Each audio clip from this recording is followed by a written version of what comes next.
Today we discussing about resolution of vectors. In previous period we discuss parallelogram, parallelogram for addition of two vector. In this case we taking new article, article number 2.4 on textbook page number 20. Resolution of vector. What is meant by resolution of vector? Resolution means the splitting of given vector into two or more than two. That means two or three component. We know about component in case one single, two, three. That means coordinate. X axis, y axis, z axis, single x axis or single y axis or single z axis. हे झाले single one dimensionally. This is the linearly. आणि दुसरा to component जर असतील x आणि Y तर तो plain होतो. आता फॉर एक्झाम्पल तुमच्या घरामध्ये कॉर्नर आहेत, रूम, एखादी रूम आहे त्याचं कॉर्नर आहे, त्या कॉर्नरला ओ ओरिजिन म्हणा आणि एका कॉर्नरच्या त्या कॉर्नर पासून भिंतीच्या कडेची बाजू एक एक्स समजा आणि दुसरी बाजू जमिनी लगतच वाय समजा. म्हणजे हे टू कोऑर्डिनेट झालं. तुम्ही ज्या जागेवर घरी बसला आहात ते तुम्ही सद्य स्थितीला त्या फरशीवर ज्या बसलात ती टू कोऑर्डिनेट मध्ये आहे. आणखीन असंच जर थ्री कोऑर्डिनेट बघायचं असेल, फॉर एक्झाम्पल तुमचं हेड, तुम्ही बसलात फरशीवर जमिनीवर पण तुमचं हेड वर आहे, स्पेस मध्ये आहे, थोडस ते थ्री कोऑर्डिनेट मध्ये येतं. म्हणजे खालचा बॉटम एक्स वाय प्लेन मध्ये येतं आणि उभं कॉर्नर जो आहे दोन भिंतीमधला तो झेड ऍक्सिस म्हणूया. मग ह्या थ्री कोऑर्डिनेट मध्ये स्पेस मध्ये तुमच्या घरात आता फॅन असेल, एखादी वस्तू टांगलेली असेल, लटकवलेली असेल, ती स्पेस मध्ये थ्री कोऑर्डिनेट मध्ये येते. आपल्या शरीराचा भाग वरचा डोकं असेल, हात असेल, ते थ्री कोऑर्डिनेट मध्ये येते. तसं इथे आपल्याला काय बघायचं आहे, टू और थ्री कंपोनंट च रिसोल्युशन वेक्टर बघायचे. आता सुरुवातीला आपण टू कंपोनंटच घेतलेलं आहे, आपण टू डायमेन्शनचं. म्हणजेच ॲज लाईक आपल्या घरातली जी जमीन आहे, फरशी आहे, आपलं घर जे आहे चार भिंतीमध्ये, ती जमीन म्हणजे प्लेन आहे. एका भिंती लगतचा, जमिनी लगतचा जो बाजू असेल ती एक्स ऍक्सिस समजा आणि लगेच दुसरी वाय ऍक्सिस समजा. म्हणजेच in case two component that means two coordinate. मग आता तुम्ही घरी बसलेला जे ठिकाण असेल, समजा तुम्ही मध्यभागी बसला असाल, दोन्ही भिंती सोडून बसलेला असाल, कॉर्नर पासून जे दोन भिंती निघतायत ते सोडून तुम्ही बसलेला असाल, तर ते ठिकाण एक्स ऍक्सिस एक समजलं, एक वाय ऍक्सिस समजलं. त्या एक्स ऍक्सिस पासून तुम्ही किती फरशीवर आहात, वाय ऍक्सिस पासून तुम्ही किती फरशीवर आहात, त्यावरून तुम्हाला निश्चित तुम्ही कुठे बसलेला आहे कोणीही सांगू शकतं. तसं इथे आपण टू कंपोनंट म्हणजे टू डायमेन्शन असलेलं, टू कोऑर्डिनेट असलेलं सिस्टीम इथे घेतलेलं आहे. तुम्हाला इथे डायग्राम दिसत असेल. इन दिस डायग्राम, इथे डायग्राम, एक मिनिट पेज बदलतोय. या डायग्राम मध्ये तुम्ही पहा इथे काय काय दाखवलेलं आहे. X axis, Y axis. आता वाय ऍक्सिस तुम्हाला व्हर्टिकल वाटत असेल, पण तो व्हर्टिकल नाही आहे, प्लेन मध्ये आहे. तर एक पॉइंट सी घेतलेला आहे पहा मध्ये, दिसतोय का? सी पॉइंट कुठे आहे? त्या प्लेन मध्ये आहे. तुम्ही इथे बसलात समजा रूम मध्ये, आणि हे भिंतीचं कॉर्नर असेल या ठिकाणी. इथून एक एक्स ऍक्सिस गेलेला आहे आणि हे वाय ऍक्सिस गेलेला आहे. मग आता या सी पासून काय करायचंय पहा, एक लंब टाकायचा आहे, किंवा अगोदर हेही जॉईन करून घेतला तरी चालतं. ओ सी, ओ सी जॉईन करून घेतला आपण, आणि इथून परपेंडिक्युलर ड्रॉ केला. इथे ए म्हणलेलं आहे, म्हणजे ए सी परपेंडिक्युलर केलं. तसंच इथे बी म्हणलेलं आहे, बी सी परपेंडिक्युलर केलं ऑन द वाय ऍक्सिस, आणि इथे आपल्याला थीटा मिळतो. म्हणजेच हा एक ट्रायंगल मिळतो, किंवा हा एक ट्रायंगल मिळतो, किंवा एक टाईपचा पॅरलोग्रामही मिळतो. मग ट्रायंगल रूल अप्लाय करायचा आहे. मग कुठलाही एक ट्रायंगल घ्यायचा असा. मग ट्रायंगल रूल, आता इन केस या ठिकाणी ही जी बाजू आहे ती याच्या पॅरलल आहे, आणि ही बाजू आणि ही बाजू पॅरलल आहे, हे तुम्हाला माहिती आहे. मग आता ट्रायंगल रूल नुसार कसं लिहिता येईल हो हे? हा आपण याला रिझल्टंट वेक्टर आर म्हणलं. एक्स ऍक्सिसच्या बाजूचा असलेला आर एक्स म्हणलं, वेक्टर आर एक्स. आणि एसी, एसी ची बाजू काय म्हणली? R Y, vector R Y म्हणलं. आणि रिझल्टंट वेक्टर आर, तर हे कसं लिहिता येईल बरं, मला सांगा बरं थोडस, by using triangle law. Resultant vector O C किंवा vector R is equal to कसं लिहिता येईल?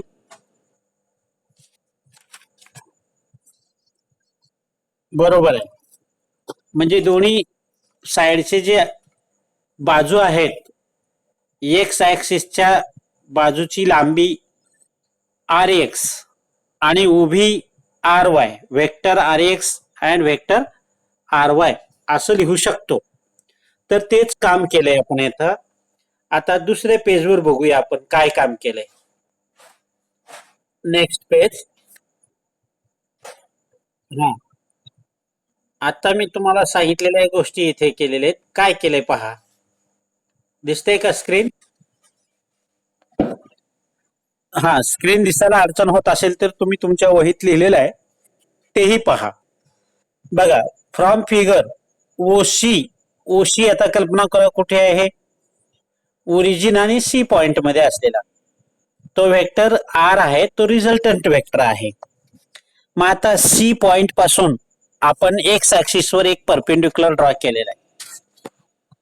परपेंडिक्युलर ड्रॉ केलेला आहे, दिसतोय का तुम्हाला परपेंडिक्युलर ड्रॉ केलेला?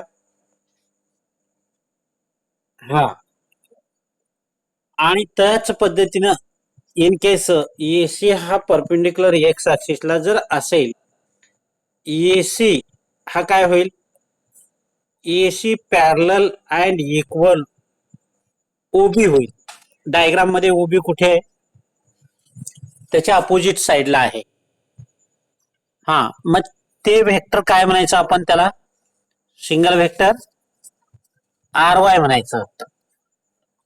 हा, इथे वेक्टर लिहायचं राहिले, हा वेक्टर आर वाय झाला. सिमिलरली त्याच पद्धतीनं C B, C B diagram मध्ये कुठे आहे? तुम्ही तुमच्या वहीत पहा कुठे आहे. बी कुठे आहे? कुठल्या ऍक्सिस वर आहे? वाय ऍक्सिस वर आहे. तिथे परपेंडिक्युलर केला, C B is perpendicular to Y axis. मग इन केस सी बी आणि ओ ए ह्या दोन्ही लाईनी कशा आहेत? पॅरलल आणि इक्वल मॅग्निट्यूड आहेत. मग आता त्याचा सिंगल वेक्टर काय होईल? वेक्टर आर एक्स होईल, बरोबर आहे. मग आता आपण ट्रायंगल रूलच्या नुसार एखादी ट्रायंगल घ्या. कुठला ट्रायंगल घेताय? ओ सी ए हा ट्रायंगल घेतला. डायग्राम मध्ये बघत चला तुम्ही.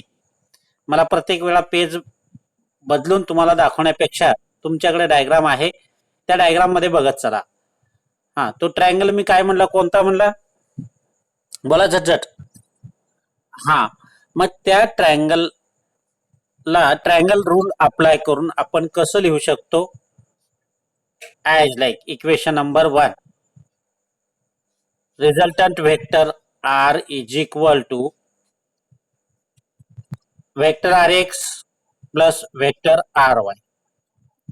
हा, इथंपर्यंत तुमच्या लक्षात आलं का? आलं म्हणा. हो. आता एक दुसरा छोटासा कन्सेप्ट आहे. आता मी इथे दाखवतो तुम्हाला. समजा एखादा व्हेक्टर आहे, हा व्हेक्टर आहे. या व्हेक्टरचं नाव मी समजा सिंगल व्हेक्टर ए दिलं. बरोबर आहे?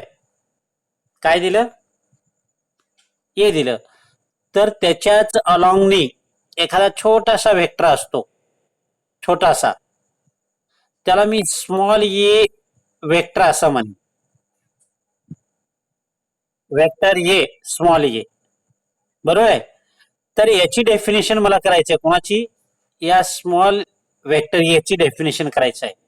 तर vector A is equal to given vector, मोठा दिलेला given vector divide by only magnitude of given vector, असे एक डेफिनेशन आहे. ते मी इम्पॉर्टंट पॉइंट मध्ये हे द्यायला पाहिजे होतं, दिलेलं नाहीये. या युनिट व्हेक्टरची किंमत काढतोय मी. लक्षात येते का? पहा, एक तुम्हाला दिलेला मोठा एक व्हेक्टर आहे. फॉर एक्झाम्पल तुमचा आता वरचा आर एक्स आर वाय हे तुम्हाला दिलेले व्हेक्टर आहेत. मग त्यांचा युनिट व्हेक्टर असा कोणतरी असतो, मी ते सांगेन नंतर. तर इथे मी कन्सिडर केलेला आहे vector capital A and it's unit vector small A. आणि स्मॉल ए युनिट व्हेक्टर हा इथे असा दाखवतात, म्हणजे व्हेक्टर दाखवताना त्याला टोपी घातल्यासारखा आकार दाखवतात, हे अशा टाईपचा, त्याला व्हेक्टर म्हणतात. मग याला युनिट व्हेक्टर म्हणायचं. अशानं काय म्हणायचं? Unit vector. मग युनिट व्हेक्टरची डेफिनेशन काय? हा जो दिलेला गिवन व्हेक्टर आहे, ॲज इट इज लिहिणे, त्याच्यानंतर तोच डिवाइड करायचा आहे. कसा डिवाइड करायचा आहे? Only magnitude. म्हणून इथे मॉड घेतलं. इथे काय घेतलं? मॉड घेतलं. Mod of vector A. म्हणजे दुसऱ्या स्टेपला काय होणार आहे? Unit vector A is equal to vector A divide by A होणार आहे. आता वरचा व्हेक्टर ए आहे आणि खालचा कसा आहे? ओनली ए, मॅग्निट्यूड आहे. मग मला कसं लिहिता येईल बरं? आता बघा इथे कसं लिहिता येईल, व्हेक्टर ए कसं लिहिता येईल मला बघा. या दोघांचा गुणाकार होईल, युनिट व्हेक्टर ए आणि मॅग्निट्यूड ऑफ ए. असं ही कन्सेप्ट कळली का? ही कन्सेप्ट कळली का? हा, आता हीच कन्सेप्ट मला या ठिकाणी घ्यायचं आहे. परत एकदा बघा, आपण एक मोठा व्हेक्टर घेतलेला आहे, जसं की आपल्या आर्टिकलमध्ये R X, vector R X आहे, आणि दुसरा कोण आहे? व्हेक्टर आर वाय आहे. तसं इथे एक हा व्हेक्टर घेतलाय आणि त्याच्या बेसला छोटासा एक व्हेक्टर घेतलाय, त्याला युनिट व्हेक्टर म्हणायचं, आणि स्मॉल लेटर एनी दाखवला, आणि त्याची डेफिनेशन या रेशोवरून करायचं आहे. कशी करता येईल बरं? Unit vector is defined as the ratio of given vector to its magnitude is called unit vector. मग रिअरेंज करून आपल्याला हा इक्वेशन महत्वाचा आहे. म्हणजे given vector is equal to unit vector into magnitude of only magnitude. तर हेच concept मी इथे दाखवतोय. अगोदर इथे बघा डायग्राम मध्ये काय केलेलं आहे, इथे हा एक्स ऍक्सिसला घेतलेला आहे, ओ ये हा वेक्टर असा घेतलेला आहे, अशा टाईपचा एक्स ऍक्सिसचा आहे. आपण समजा ह्याला ओ समजलं आणि इथे ये समजलं, तर हा वेक्टर आर एक्स असं घेतलेला आहे आपण, बरोबर आहे हो म्हणा. हा, त्यानंतर एक युनिट वेक्टर छोटासा घेतलेला आहे. अलॉंग द एक्स ऍक्सिस जर असेल तर तो युनिट वेक्टर काय घ्यायचा, कॉन्स्टंट आहे, स्मॉल आय घ्यायचं, स्मॉल आय. कळ, हा युनिट वेक्टर दाखवताना असं टोपी दाखवायची वर, स्मॉल आय. मग आता स्मॉल आयची किंमत मला सांगा बरं, पाठीमागच्या ह्याच्याप्रमाणे कसं लिहू शकतो मी. Small I vector I unit vector, इथे टोपी काढायचं आहे, is equal to given vector कोण आहे, वेक्टर आर एक्स आहे. हा, डिवाइड बाय त्याचा मॅग्नेट्यूड. मग मॅग्नेट्यूड किती येणार आहे, आर एक्स येणार आहे. मग मला वेक्टर आर एक्स ची किंमत काय मिळणार आहे, unit vector I into R X मिळणार आहे. म्हणजे तुमच्या लक्षात आलं, बरोबर आहे. याच पद्धतीने मला सांगा, आता काय सांगणार आहे मला, वेक्टर आर वाय ची किंमत सांगा, वेक्टर आर वाय. हा सांगा बरं, वेक्टर आर वाय ची किंमत सांगा. आता काय सांगणार आहात, त्याचा युनिट वेक्टर जे समजायचा आहे, स्मॉल जे, युनिट वेक्टर स्मॉल जे. हा सांगा, इंटू आर वाय. हा बरोबर आहे. आता मला सांगा याच पद्धतीनं काय सांगाल बरं, युनिट वेक्टर के काढायचं आहे मला, के के आय झालं, जे झालं, के काढायचं आहे. के म्हणजे काय असेल, कुणाचा असेल तो युनिट वेक्टर, एक्स ऍक्सिसचं झालं, वाय ऍक्सिसचं झालं, दुसरा ऍक्सिस कुठला असतो, झेड ऍक्सिस. हा, आता तुम्ही सांगा बरं, unit vector K is equal to काय लिहू मी, हा वेक्टर आर झेड, हा डिवाइड बाय आर झेड, बरोबर आहे. तर vector R Z is equal to काय लिहिणार, युनिट वेक्टर आय, हा आर झेड असं लिहिणार, बरोबर आहे. तर आता हे तुम्हाला कन्सेप्ट कळलेला आहे. मग आता ते मी पुढे दाखवते तुम्हाला. आता या फिगर नुसार आपण काय केलेलं आहे, आपण इक्वेशन नंबर 1 जसच्या तसं ठेवलेलं आहे वरती, इथपर्यंत पोहोचलो. आता आपल्याला कुठे जायचं आहे, युनिट वेक्टर घ्यायचा आहे. युनिट वेक्टर आय कुठे असतो, अलॉंग द एक्स ऍक्सिसला असतो. तर तो इथे डायरेक्ट दिले तुम्हाला फॉर्म्युल्यामध्ये ठेवून, vector R X divide by magnitude of R X, vector R X. मग त्याचं रिअरेंज केल्यानंतर आपल्याला काय मिळालं, वेक्टर आर एक्स जसच्या तसं डिवाइड बाय तो मॉड काढून टाकला, मॉड काढला म्हणजे त्याचा वेक्टर काढून टाकलेला आहे, ओनली मॅग्नेट्यूड. आणि त्याचा रिअरेंज केल्यानंतर आपल्याला वेक्टर आर एक्स ची किंमत काय मिळाली, युनिट वेक्टर आय, इथे अशी याला टोपी घाला, इथे टोपी घालायला विसरलाय, unit vector I R X मिळालं. मग आता याच पद्धतीनं जसं ही किंमत काढलेली आहे, तसं वेक्टर आर वाय ची किंमत काय येईल, डायरेक्ट वेक्टर आर वाय ची किंमत काय येईल, वेक्टर जे आर वाय येईल. आता इथे दोनच कोऑर्डिनेट घेतले आपण, समजा 3 कोऑर्डिनेट घेतला असतं तर वेक्टर आर झेड हा, त्याचा युनिट वेक्टर कोण? के. युनिट वेक्टर के आर झेड.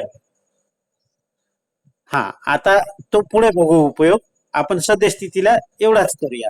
तर मग ह्या दोन किमती आपण इथे काढलेल्या आहेत. आपल्याला किमती पाहिजे होते R X, vector R X आणि वेक्टर आर वाय च्या किमती पाहिजे होते. तर त्या किमती आपण इथे तयार केलेल्या आहेत. आता या किमती पुट ऑफ करा बरं इक्वेशन नंबर 1 मध्ये. आपल्याला काय मिळेल?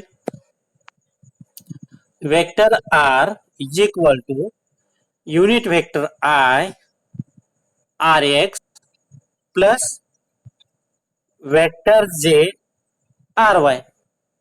हा हा, आता हे कुणाचे कंपोनंट झाले? टू डायमेन्शनचे म्हणजे टू कोऑर्डिनेटचे झाले. आता समजा आपल्याला 3 कोऑर्डिनेट जर दिलं तर काय करणार बरं? सांगा, वाचा. Vector R is equal to unit vector I R X plus unit vector हा आर वाय. आता इथे हा, बोला बोला. हा, आता या इक्वेशन मध्ये चूक काय केली पहा. याच्या डोक्यावर ही बार दिलेला आहे म्हणजे वेक्टर आहे, इथेही दिलेली आहे, इथेही दिलेलं आहे. हे करेक्शन करायचं आहे तुम्ही. इथे बार द्यायचा आहे का? नाही आहे, ते मॅग्नेट्यूड आहेत. बरोबर आहे, ते मॅग्नेट्यूड आहेत. तर इथे बार द्यायला नको आहे. वरच्या इक्वेशन मध्ये करेक्ट आहे, हा इक्वेशन करेक्ट आहे. पण थोडस या इक्वेशन मध्ये हे बार आहेत, ही बार नको आहे आपल्याला. ठीक आहे. आता पुढे नेक्स्ट थिंग, हा ट्रायंगल कुठला आहे? डायग्राम मध्ये बघा. हा, डायग्राम मध्ये हा, त्यानुसार मला साइन थिटा आणि कॉस थिटाच्या किमती काढायच्या. त्या ट्रायंगल मध्ये कॉस थिटा आणि साइन थिटा. तर हे काय येतं बघा, sine theta equal to vector R Y divide by R. हा, ते तुम्ही डायग्राम मध्ये बघतचा ना. मग त्याचं रिअरेंज केलं आपण, देअर फोर इथे रिअरेंज केलं. वेक्टर आर वाय ची किंमत काढलेली आपण इथे. वेक्टर आर वाय ची किंमत इथे तयार केलेली आहे. हा, आणि नंतर मग तसंच इथं कॉस थिटा ही तयार केलेला आहे. वेक्टर आर एक्स ची किंमत इथे तयार केलेली आहे. बरोबर आहे. तर आता इन केस पुढच्या पेजवर काय केलंय बघूया. एक मिनिट. पुढच्या पेजवर आपण काय करायचं आहे, आता खरं इथे मॅग्नेट्यूड घ्यायला पाहिजे. इथे मॅग्नेट्यूड घ्यायला पाहिजे पण घेतलं नाहीये. मॅग्नेट्यूड म्हणजे हे जे दोन इक्वेशन आहेत, हे यांचे वेक्टर काढून टाकायचं. म्हणजे R Y equal to R sine theta असं घ्यायला पाहिजे होतं, पण इथे घेतलेलं नाहीये. तसंच R X equal to R cos theta असं ओनली मॅग्नेट्यूड घ्यायला पाहिजे, तुम्ही घ्या वाटल्यास. आणि हे दोन इक्वेशन आर वाय आणि आर एक्स हे दोन इक्वेशन कुठे पुट करायचं आहे? इथे पुट करायचं आहे. इथे ओनली मॅग्नेट्यूड आहे पहा, इथे मॅग्नेट्यूड घेतलेला आहे आपण.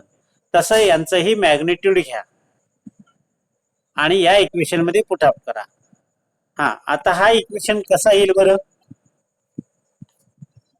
कसा येईल? पुट ऑफ केलं इथे, म्हणजे इथे थोडक्यात केलं, त्या दोन इक्वेशनची स्क्वेअरिंग अँड ऍडिंग केलेलं आहे.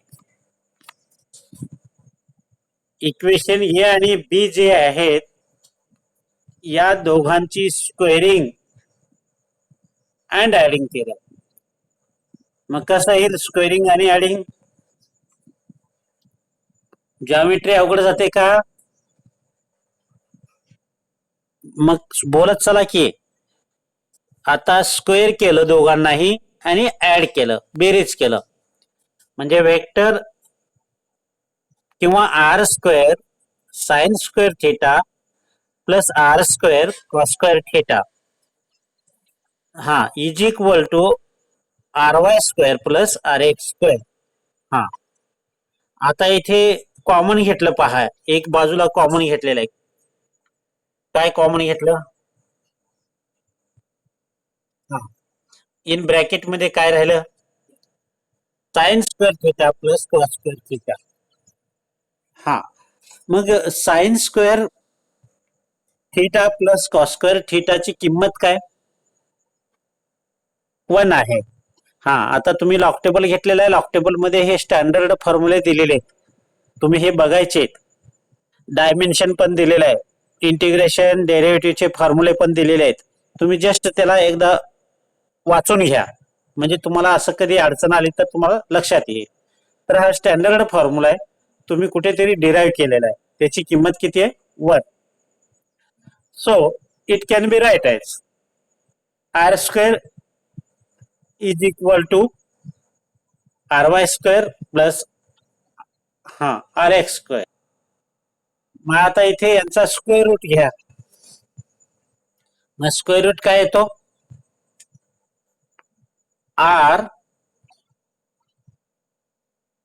हा square root plus R Y square. हा हे झाले 2 डायमेन्शन असलेल्यांचं, म्हणजे प्लेन जागेचं, प्लेन भागाचं रिसोल्युशन आपल्याला मिळालेलं आहे, ह्या फॉर्म्युला मिळालेला आहे. आता समजा आपण 3 कोऑर्डिनेट सिस्टीमचा जर विचार केला, म्हणजे 3 कोऑर्डिनेट म्हणजे आता तुम्ही घरी बसलेले आहात, मग घराच्या ज्या ह्या 4 भिंती आहेत, फरशी एक प्लेन झाली एक्स वाय आणि उभी झेड समजा, म्हणजे असं समजा हे एक्स असेल, हे वाय असेल आणि हे झेड, आणि तुम्ही कुठेतरी या स्पेसमध्ये एखादी वस्तू टांगलेली वगैरे असेल, तर जसं पाठीमागं तुम्ही हे केलेलं आहे असंच इथे हे करायचं असतं. आता तेवढंस इथे दाखवता येत नाही अशा टाईपचं हे. तर अशा टाईपचं जर केलं तर 3 कोऑर्डिनेटचं आपल्याला इक्वेशन सहजासहजी कसं लिहिता येईल? Directly R is equal to in square root R X square. हा अशा पद्धतीने लिहिता येईल. आता हे झालं आपला रिझल्टंट रिसोल्युशन. आता जर डायरेक्शन काढायचं असेल, आता डायरेक्शन म्हणजे काय? आता तुम्ही हे समजा एक्स ऍक्सिस आणि वाय ऍक्सिस घेतला, हा सी पॉइंट घेतलेला आहे. सी पॉइंट निश्चित कुठे आहे?